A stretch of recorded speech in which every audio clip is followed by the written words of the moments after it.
Onyeama is never allowed to be just another boy at the school.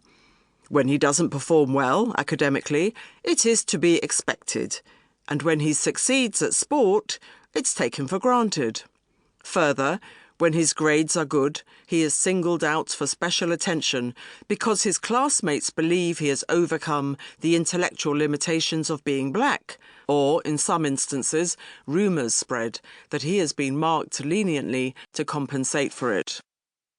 Interestingly, for those who argue that because racism was rampant in the 60s when Onyeama was at the school, this isn't exactly news, it's worth noting that the author, who arrived in Britain from Nigeria at the age of 8, did not suffer from the same level of abuse he encountered at Eton while at his previous British schools.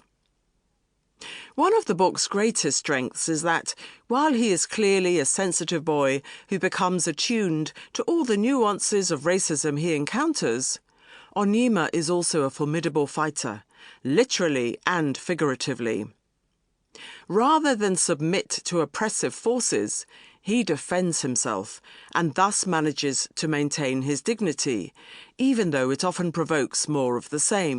Published in 1972, 4 years after he left the school in 1968, this is a remarkably well-written memoir, especially by someone still maturing into adulthood. With events still fresh in his mind, the author has the fluent facility to bring them to life with drama, passion, and energy. Somewhat sadly, however, without the benefit of hindsight, and still very close to his material, he is also terribly tough on himself, to the point where you want to take him aside and commend him on how he navigated such enormously challenging circumstances. Reading about his early experiences of family dislocation while still in Nigeria at a young age, before migrating alone to Britain, where he finds alienation and victimization, makes it easier for us to understand and empathize with his predicament. One hopes that the persistent dehumanization of someone on account of their ethnicity within the British education system would be unthinkable today. Onyeama was not treated kindly by many of the boys, and while superficial friendships were formed, the vicious little Caesars, as he describes them, come across as a mob of feral bullies who put him through hell. They are the savages who will one day become old Etonians, with all the status, privileges and networks this bestows. One wonders how many of these future masters of the universe will have gone forth into the nation and infected it with their insular sense of class and racial superiority from influential positions in politics, the judiciary, media, finances, the sciences, academia, arts, banking, business and the armed forces. When Nigger at Eton was first published, Eton's then headmaster, Michael McCrum, banned Onyeama from ever visiting the school again. Rather like the Catholic Church, its violations behind closed doors should not be permitted to tarnish the reputation of such an august institution.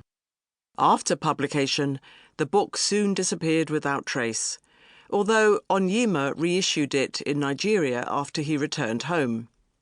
The author of many books since, he also helped to set up Delta Publications Nigeria before eventually becoming its current CEO. 50 years later, British journalist and writer Musa Okwonga, of Ugandan parentage, published his own memoir about attending Eton in the 90s.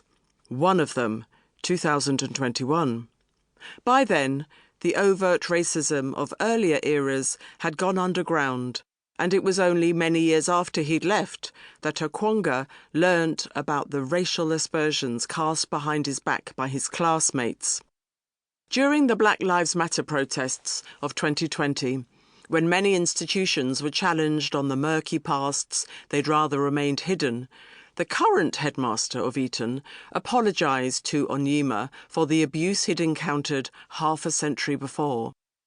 Okwonga reflects that the bigger issue for debate, about which Eton has always remained